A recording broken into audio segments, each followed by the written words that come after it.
Dabar parodysiu, kaip reikėtų koreguoti nuotraukas, kad jos būtų tinkamos skelbimo talpinimui. Visų pirmiausia, jums reikia atsisiųsti programą Picasa 3 ir su šia programa mes koreguojame visas nuotraukas.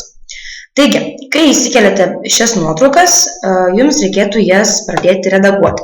Dabar supažindinsiu su pagrindinėmis šios programos funkcijomis, kurios yra naudojamos ir reikalingiausias mūsų darbui.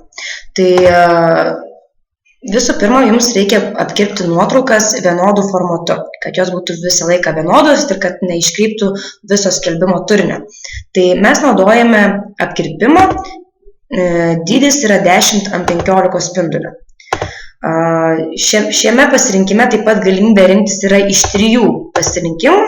Kai turime buto nuotrauką, paprasčiausią objektų nuotrauką, tai naudojame didžiausią spindulį, kad apkirptume nereikalingiausius dalykus ir kad ta nuotrauka būtų standartinio dydžio.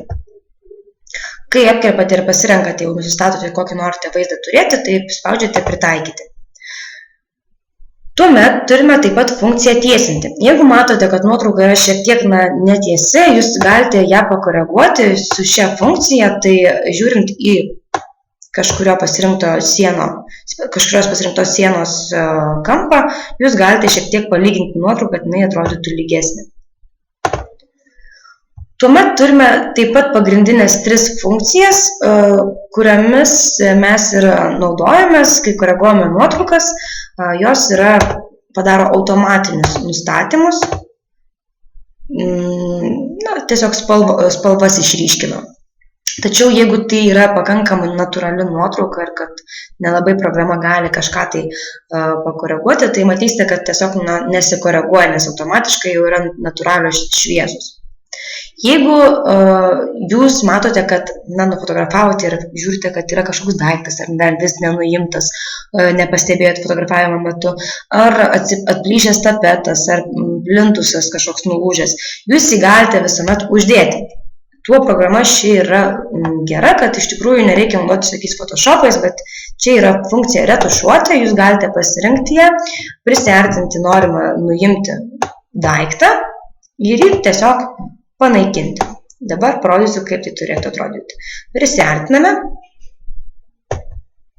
pasirenkame teptuko dydį, jeigu tai yra didesnis daiktas, galite rinktis didesnį, spaudžiate ant funkcijų, ant daikto, kurį norite panaikinti ir tempiate į vietą, kuri yra panaši, artimiausia ir geriausiai atitinka realų atvaizdą už to daikto.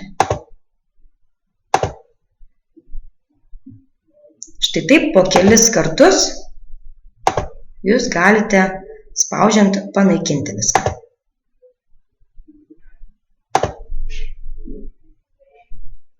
Žinoma, kuo daugiau daiktų jūs naikinsite ir kuo didesni jie bus, tuo ryškiau matysis, kad ten yra kažkas slėpta.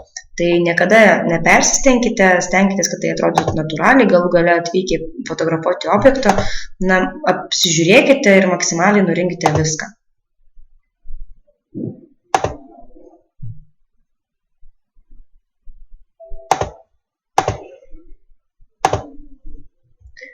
Kai retušuojate, spaudžiate vėlgi pritaikyti, matote, kadangi buvo daiktas labai šviesus, natūraliai šiek tiek lieka to vaizdo, kad kažkas ten yra kitaip, bet jeigu tai yra nedaug, tai dar taip nekrenta į akis. Tuomet, jeigu jūs turite kažkokio tai sklypo nuotrauką ar vaizdą pro langą nufotografavę, jūs tai galite ir užrašyti, net negalite, o reikia tai užrašyti, kad žmogus uždėdamas nuotrauką suprastų, kas tai yra.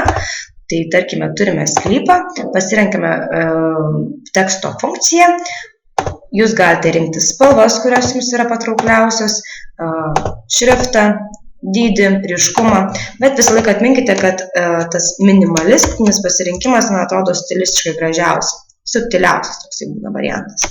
Tai pasirenkate vietą, kurią norite rašyti ir galite parašyti, tarkime, sklypo parduodamas sklypas, parduodamas 80 arų žemės ūkio paskirties sklypas. Galite taip rašyti. Matote, kad yra šiek tiek per blanku, galite pasirinkti ryškesnę spalvą ir panašiai.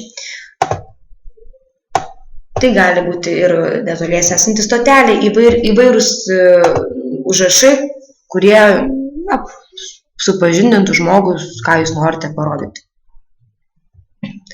Tai su programa kaip ir tiek, be to yra papildomos funkcijos kaip šviesinimas ir tamsinimas, šešėliavimas ir temperatūros suteikimas, tai tiesiog pasirinkimas antras yra šviesinti, jeigu yra šiek tiek tamsoka nuotrauka, šviesos atspindį paryškinti, pašešėliuoti, taip pat paryškinti dar spalvas, čia yra funkcija mano mėgstamiausia, šiek tiek pridėti to ryškumo ir galite priduoti šiek tiek šiltumo nuotraukai arba atvirkščiai šaltumo, jeigu yra per daug šviesu.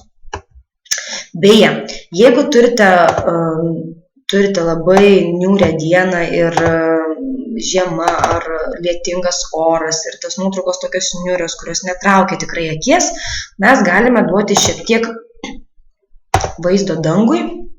Tai pasirenkame funkciją, kuri yra trečias pasirinkimas nuo viršaus ir pats kampinis pasirinkimas.